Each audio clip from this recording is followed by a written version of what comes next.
So for those of you that have been attending these last few weeks, we've been doing a series of talks. This was an experiment that the teachers decided to do to have a more set curriculum. So we laid out this plan for a 10-week period to cover the Noble Eightfold Path.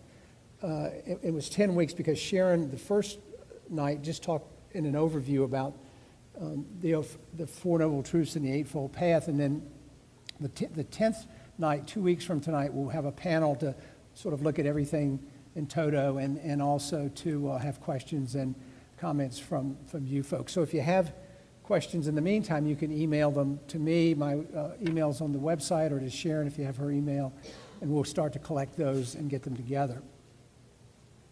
So tonight, I'm going to talk about the seventh of the eight, which is wise mindfulness. As you'll recall, the Eightfold Path is the fourth element of the Four Noble Truths. The Four Noble Truths were really the Buddha's foundational teaching. It sort of summarizes everything that he taught.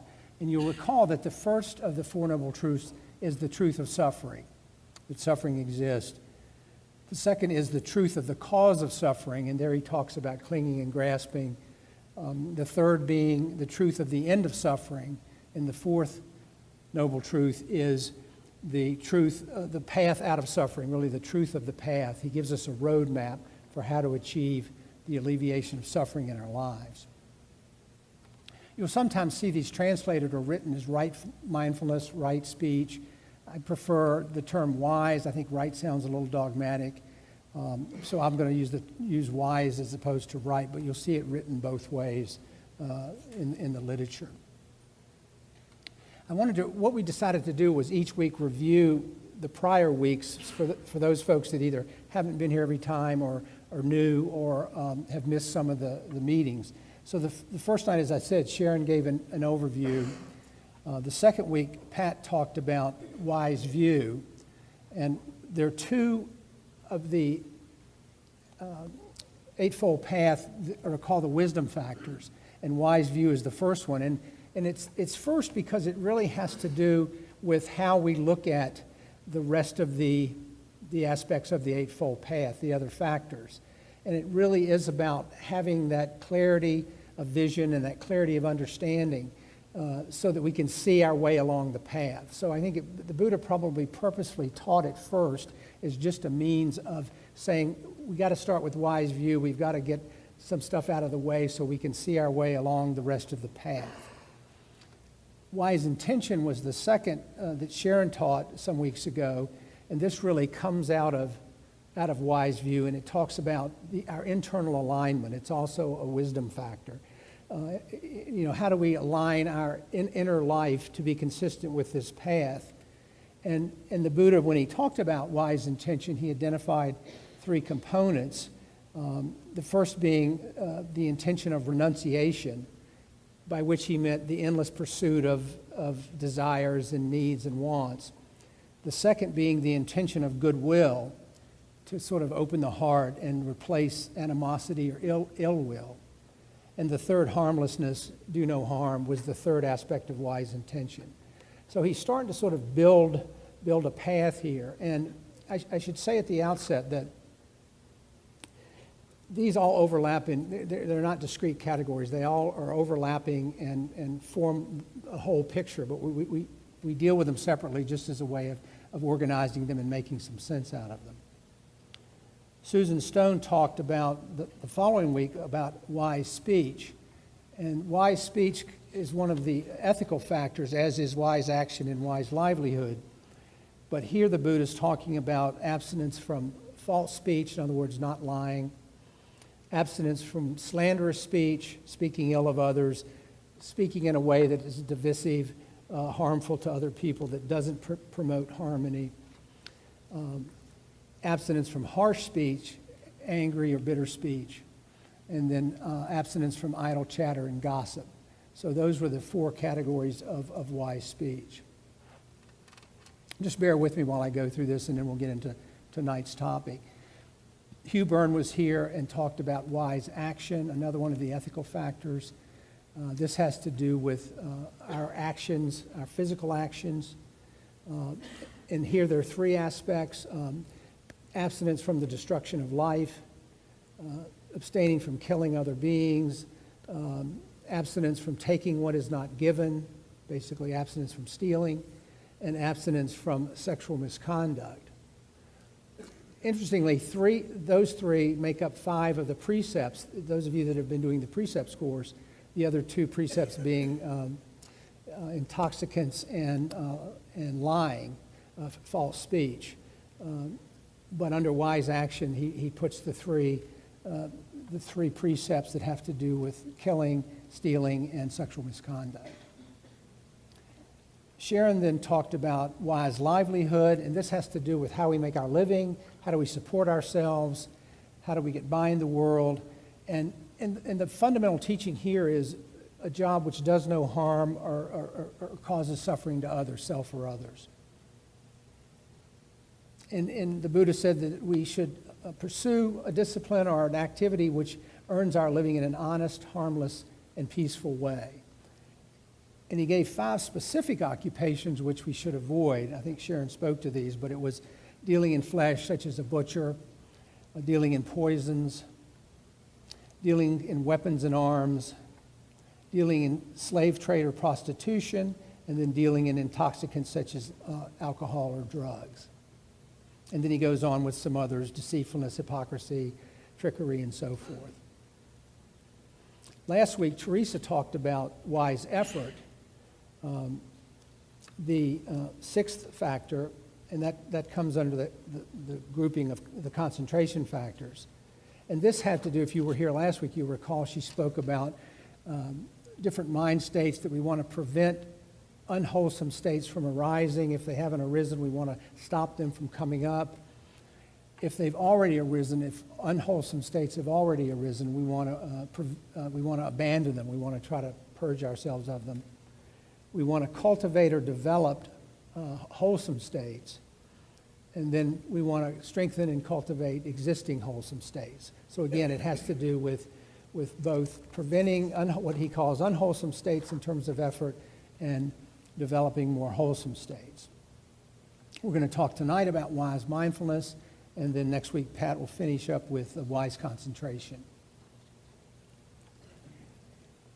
So, talking about wise mindfulness, Thich Nhat Hanh says that wise mindfulness is at the heart of the Buddha's teaching. When wise mindfulness is present, the 4 Noble Truths and the other 7 elements of the Eightfold Path are also present. So he's really treating it as kind of an umbrella factor. It's sort of it's woven through all the other factors, and it's critical to our practice of the other factors. And when we talk about mindfulness and wise mindfulness, we're talking about levels of awareness. We're talking about awareness of things, of ourself, of our internal life, of our thoughts. We're talking about mindfulness of other people, mindfulness of reality as it exists, not as we want it to be. So it's fairly broad. The Pali term, the language that was spoken in the time of the Buddha, is sati, which means mindfulness. The Satipatthana Sutta, you may have heard us talk about that, is really the sutta that deals with mindfulness. I'm going to talk a little bit about Joseph Goldstein's book tonight, but if you don't know this book, it's a beautiful book. It's really accessible. But this entire book is about the Satipatthana Sutta, and he goes through it just almost line by line and really brings it to life. And it's a terrific book if you're interested in further reading. So, why is wise mindfulness important? Why do we practice it? Well, it's really about cultivating awareness of the true nature of things, of how things are, not as we wish them to be, but as they indeed are. And out of this, in fact, I just saw a study today, someone sent me a link. There's a mindfulness journal that comes out every month. But one of the things that, and I'll come back to the study in a moment, one of the things that mindfulness does is it helps us cultivate equanimity. It really helps us manage our inner life and our emotions. But it also really reduces reactivity. In this particular study, and I didn't have time to download it, but basically what they found was they used some measure of reactivity and found that folks that practice mindfulness really showed a marked reduction in their emotional reactivity. And by reactivity, I mean, flying off the handle, sort of having a hair trigger, being highly reactive emotionally. This is from the Pali Canon. This is from the Numerical Discourses of the Buddha. He says, just as a royal frontier fortress has a gatekeeper wise, experienced, intelligent, to keep out those he doesn't know and to let in those he does for the protection of those within and to ward off those without, in the same way, a disciple of the noble ones, meaning the Buddha, is mindful, endowed with excellent proficiency in mindfulness, remembering and recollecting what was done and said a long time ago. With mindfulness as his gatekeeper, the disciple of the noble ones abandons what is unskillful, develops what is skillful, abandons what is blameworthy, develops what is blameless, and looks after himself with purity.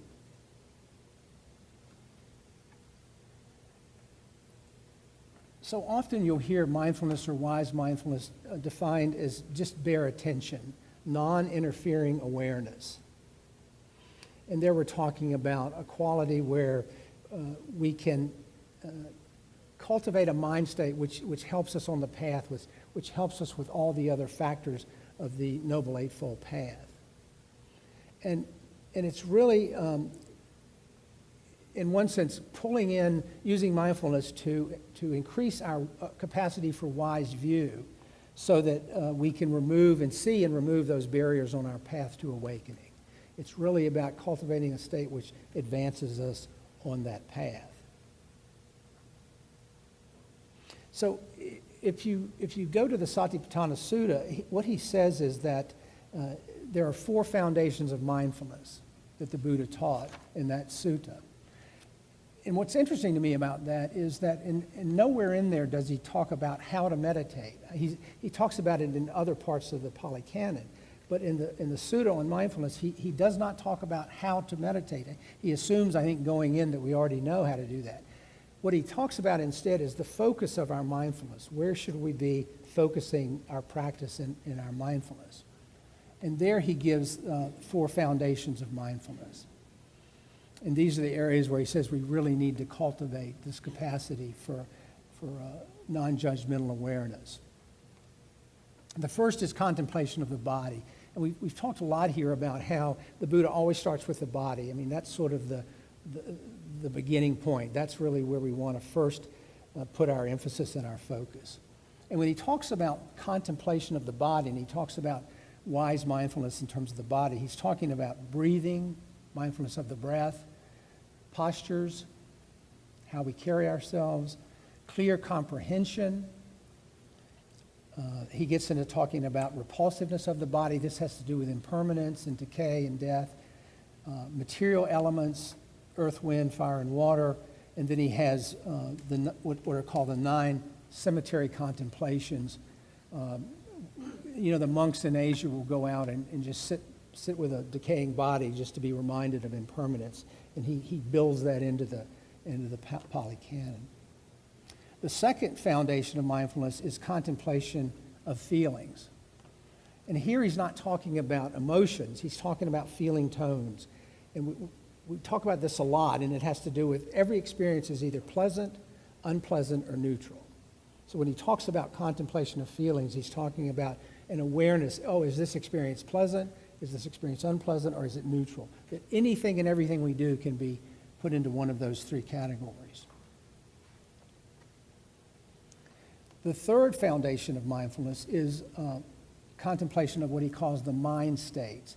And this really has to do with our state of mind. This really does have to do more with what we would probably call now emotions. So what is the state of mind? Is it with hatred or without hatred?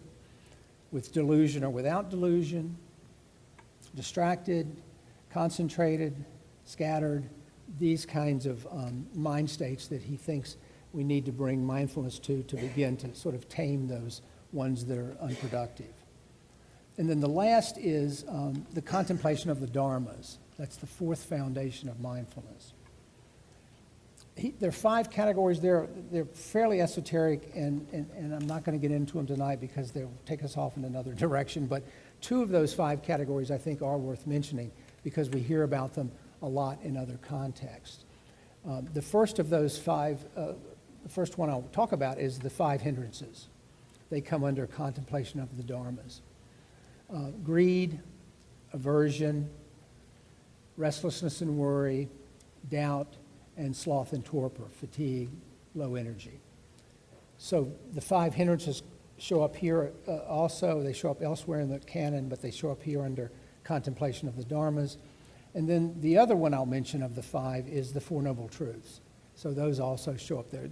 He often does that. He'll circle back and overlap, but he keeps repeating things which I think he considers really critically important. All right, so that's the background, that's the context, that's sort of the theory, if you will.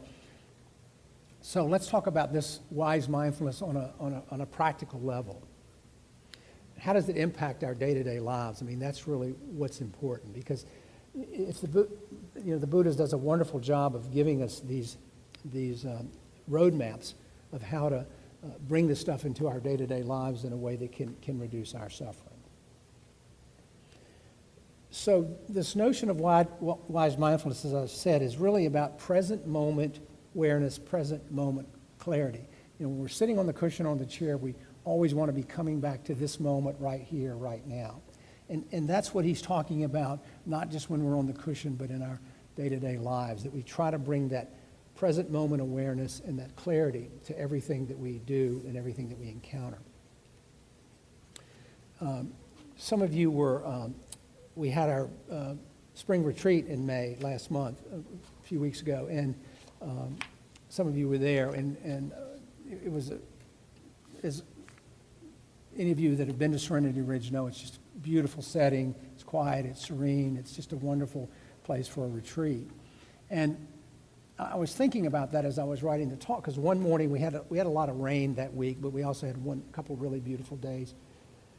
And on one of the really nice days, we had our first sit of the day at 6:45, and we would sit from 6:45 to 7:30 before breakfast. And this was probably 5 days into the retreat where things were really starting to settle and get quiet. And I came out of the meditation hall that morning at about 7:30, and it was just as though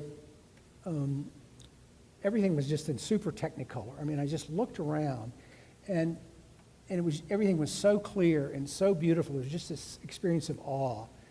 And it was really because my mindfulness had been really deepening over the process of the retreat. And it was really, to me, so clear how when we practice this regularly, things just kind of open up in terms of clarity and beauty. There was a bird singing, and I was convinced that he was singing just to me. But it was really remarkable, and it really reminded me of the importance and the power of this practice. Now that said, this is not something we do and then it's done. It's a process. It's something we have to continue to do. We have to continue to work at it. We have to cultivate it. We have to keep reminding ourselves to come back to that present moment, to come back to right here, right now.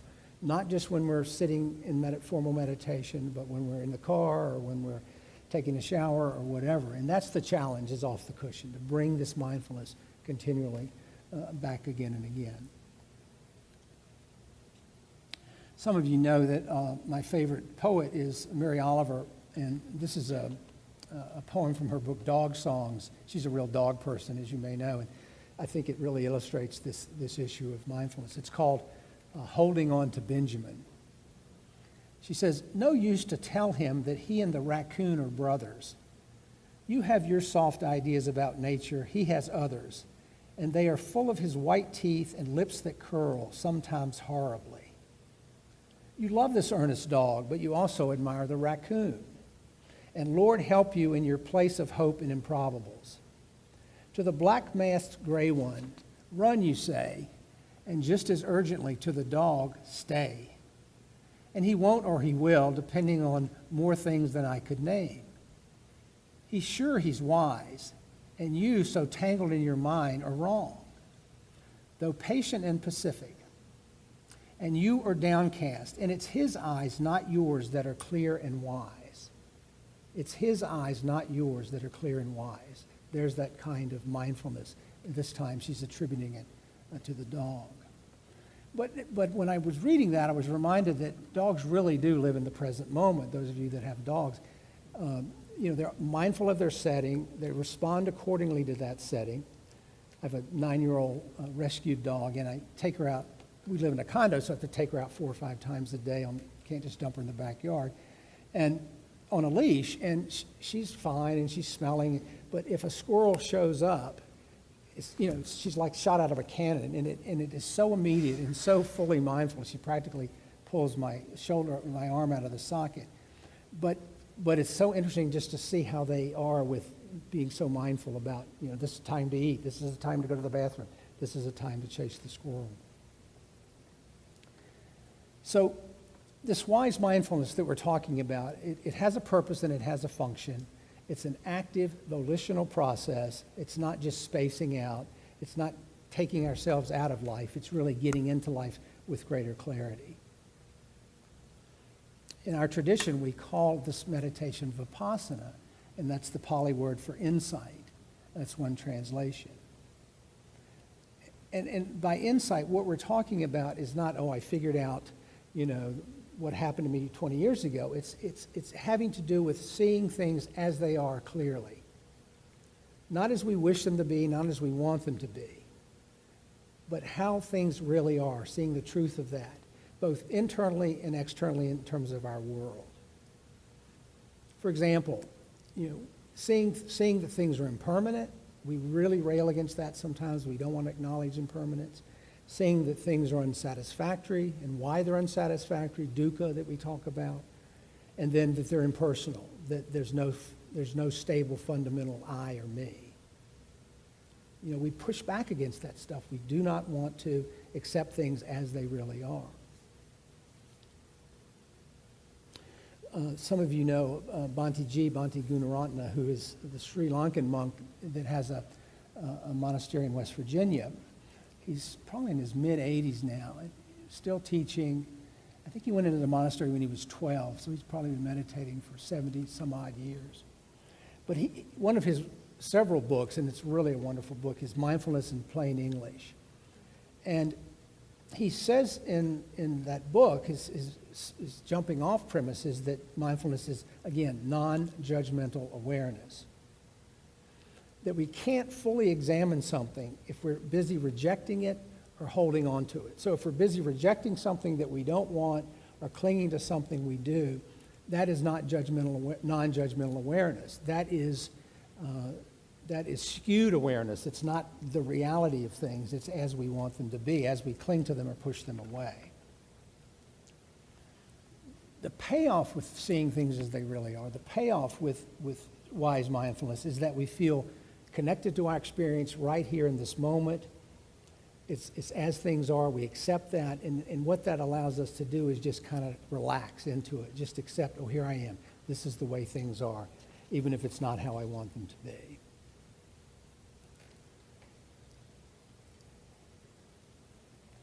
So that means we're not on autopilot, we're not just going through the day multitasking, doing 4 things at once. It means we're fully present right now in this moment. Again, off the cushion, off the chair, which is really challenging.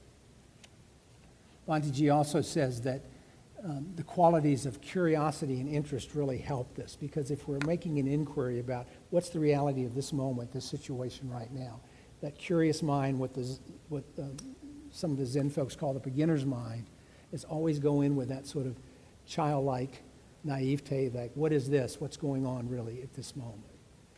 Not in an intellectual sense, but in a sense of what's the reality, what's the nature of things as they're happening right now. One of the real benefits, and I alluded to this earlier, with wise mindfulness is that we develop the capacity. Someone just asked me this the other day, how does this work? We were talking about developing the capacity to catch ourselves in that moment before we react, that we develop the circuit breaker. And I had to really think about it, because I'm thinking, you don't sort of set out to not be reactive. But by sitting and by looking at reality as it is, we begin to get a little separation there from whatever is impinging on me and what I'm going to react in response to that. We begin to really get a little breathing room, a little circuit breaker in there. And by not being reactive, what I mean there is that things really cease to rattle us. We're not as easily thrown off our stride. We don't fly off the handle as quickly as we used to. We put that sacred pause in between getting triggered by someone or something and just reacting mindlessly. There's so much of that in our world, and it creates havoc in terms of all the reactivity, and especially in this political season. If you look around, there's just massive amounts of reactivity going on out there. But one of the things that's really helped me personally to not take things that happen, good or bad, so personally, is this mantra where I can sort of say, I can remind myself when something happens, it's not about me. It's just about the way things unfold in the universe because of causes and conditions. And it begins to really take some of the ego out of the picture. It's not about me. It's not about me. So when I'm feeling really inflated, oh gosh, that was great. That was wonderful. That's not the reality of things any more than, poor me. Why is the universe treating me this way? Why did it rain today when I was going on a picnic? Those things aren't about us. It's not the universe conspiring to make us either feel inflated or feel deflated. It just is what it is.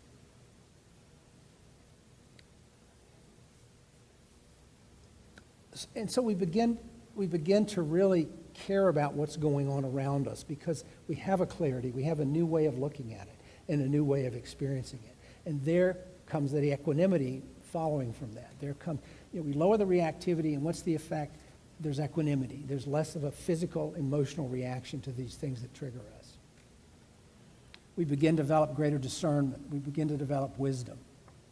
Wisdom about how things really are, not, again, as we want them to be. And so we get better at not reacting out of anger and frustration. We can pick our battles. We can say, oh, I know what's going on there. I can choose whether or not I want to engage there. Jack Kornfield uses the mantra, talks about it, this too. Oh, I had a flat tire. Oh, this too. Oh, my picnic got rained. Oh, this too. Again, trying to get his ego out of it, get the sense out of it that it's about him personally. If you remember the movie The Big Lebowski, he always says the dude abides. Abiding means accepts. The dude accepts. I mean, it is such a Dharma-based movie. I love that movie. But the dude abides. That's another one you can say to yourself to remind you. So one of the things that Joseph Goldstein talks about in his book, all of which is about mindfulness and about what we're talking about tonight, is the three basic personality types that the Buddha described. And some of you may know this from other talks. But the Buddha character said there's sort of three broad personality categories. There's the greedy personality, and that's the person that wants what it wants when it wants it. I want it right now. I want it, more. The aversive personality, which is really avoidant, sees only bad things, only wrong. I've got to stay away. Everything's so bad out there. And then the deluded personality, which ignores anything it doesn't like or just pretends it's not there. And most of us probably fit somewhere in one or more of those overlapping categories. But Goldstein would argue that with regular mindfulness, we can transform, depending on which category you fall in, we can actually transform those. And so that the greedy personality becomes, by the wisdom acquired through mindfulness, more faithful and devoted. So the natural path for the greedy personality with practice is to be more faithful and devoted. They can direct it there. The aversive type becomes more discriminating and intelligent. And the deluded type develops greater equanimity and ceases to be so it's sort of self-delusional, if you will, about whatever's going on in their life. Bhikkhu Bodhi, who's the monk and scholar and the translator of most of the Pali Canon, says, in the practice of wise mindfulness, the mind is trained to remain in the present, open, quiet, and alert, contemplating the present event. All judgments and interpretations have to be suspended, or if they occur, just registered and dropped. The task is simply to note whatever comes up just as it is occurring, riding the changes of events in a way a surfer rides the waves of the sea. The whole process is a way of coming back into the present, of standing in the here and now without slipping away, without getting swept away by the tides of distracting thoughts. To practice mindfulness is thus not a matter so much of doing, but of undoing. So in other words, we can't just sit down to meditate and then spend the time writing our grocery list.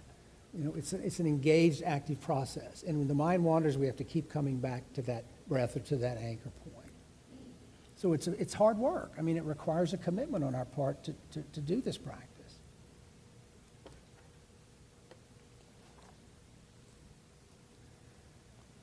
So it's really about cultivating the capacity to be consciously aware at all times, to show up for all of life, good or bad or neutral, be there with things as they really are.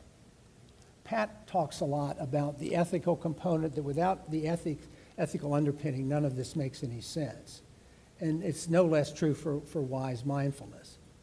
Because if it's not ethical, it's not wise mindfulness. I mean, a burglar can be mindful, but obviously he's engaging in unethical behavior, so it's really not wise mindfulness if that's how it's being used. And none of these practices that we talk about make any sense or can work without a strong ethical foundation. That's just a presumption that we have to make at the outset. You know, I think we don't often see the full benefit of this practice until the chips are down, until things really the seas get a little rough, or we hit a few speed bumps. So I wanted to share with you an experience, a recent experience, and I'll close with this, where I could really see the fruits of the practice right there in front of me during a difficult time. So as some of you know, my 92-year-old mother, whom I've spoken of in previous talks, died actually a month ago tonight. She'd been in assisted living for a number of years and in failing health.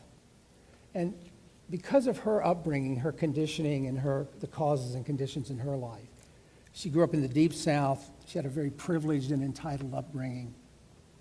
And the result was that she became a person whose needs became before anyone else's. I mean, that's just how she was. She was just raised to think that her needs were the most important thing out there. And this had, obviously, let me just say I had a very complicated relationship with her over the years as a result of that. I won't give you the whole sorry saga, but I've really sort of made my peace with her in the last couple of years, again, by just letting go of some old stuff that I carried around and clung to really for a long time. And I clung to it because that narrative really sort of fit with making me feel a little bit of morally superior, if you will. But I'd had to let go of that narrative when I really looked at it honestly. So when it became apparent that she was going to die, so what happened was, so my wife and I she was in an assisted living facility in the valley, went over to see her the Saturday before Mother's Day. And she was sitting up in a wheelchair, talking, laughing. One thing we always had shared was a sense of humor, and joking and teasing was really how we related a lot. And we had a good visit, stayed a couple hours, and left. And then my brother, who lives in Stanton, called me, that was Saturday, on Sunday, on Mother's Day, in the afternoon. He said, she just took a dive. She just sort of fell off the cliff, that for no apparent reason other than she was 92 years old, they couldn't get her heart rate above 20, even with her pacemaker, and they couldn't get a measurable blood pressure. So hospice was called, and they went in, they took her off all her meds. She was on heart meds and a bunch of other meds. Started her on Ativan, which is a mild tranquilizer, and some morphine just to kind of ease her through the process. So we went back on Monday, the day after Mother's Day, and she was comatose, although there was some agitation. If you've ever been, the death rattle, if you've ever been around a person dying when they breathe, there's sort of a rattly quality to it. And it usually means that death is probably fairly imminent. So that was happening, and they would give her morphine every few hours to try to just ease her agitation. I'll just brief digression. One of the things that was interesting, I just sort of reflexively, when she'd get agitated, I'd put my hand on her forehead. She just would immediately calm down. It was just the power of touch, even in that situation, was so remarkable. But anyway, but being there with her over those few days, you know, I was really able to sort of just sit with whatever was coming up and try to sort of sit with it mindfully, and not. I think it really helped me from not getting blindsided by the whole experience and not getting blindsided by the grief and the complicated nature of the grief because of this complicated relation. And I was really able to see that she was who she was. She was a result of her background, her upbringing. That any failings which I perceived in her parenting were not directed at me. Again, it wasn't about me or my sibs. It was just who she was. That was just her own karma, if you will, the result of her causes and conditions. And I could really sort of track these emotions that would come up: sadness, grief, loss, resentment, forgiveness, you know, whatever. They were coming up, and they just felt, for the most part, felt pretty manageable. They'd arise, they'd pass away. And I watched my siblings, and especially my older sister, who was really struggling, and she had been in denial about my mother's condition forever. I mean, she just couldn't, they were extremely close, and couldn't accept the reality of this, and she just got knocked on her rear end bad. I mean, she's still really having a tough time. And to me, it was just the difference between having this practice, and I don't mean to suggest it wasn't painful and that the grief wasn't real, but it just felt like, okay, the chips are down, and this is when you want to see this stuff kick in, and it really kicked in. And I wanted to share that with you just to sort of say, you know, this stuff does really work. If we do it, if we put the time in on the cushion or on the chair, you know, when the going gets tough, it'll be there for you, as it was for me. And it just had changed my whole perspective on loss and grief and her death and her life. And I felt like it was such a gift to have this and to have it at this time. It's not that I didn't have all the feelings that you would expect. It's not that I didn't feel overwhelmed at times, but I could always sort of come back to that moment, what's happening right now. So let me close with another Mary Oliver poem, and this is called Morning Poem. Every morning the world is created. Under the orange sticks of the sun, the heaped ashes of the night turn into leaves again and fasten themselves to the high branches. And the ponds appear like black cloth on which are painted islands of summer lilies. It is your nature to be happy. You will swim away along the soft trails for hours, your imagination alighting everywhere. And if your spirit carries within it the thorn that is heavier than lead, if it's all you can do to keep on trudging, there is still somewhere deep within you a beast shouting that the earth is exactly what it wanted. Each pond with its blazing lilies is a prayer heard and answered lavishly every morning. Whether or not you have ever dared to be happy, whether or not you have ever dared to pray. So let's just sit for a moment.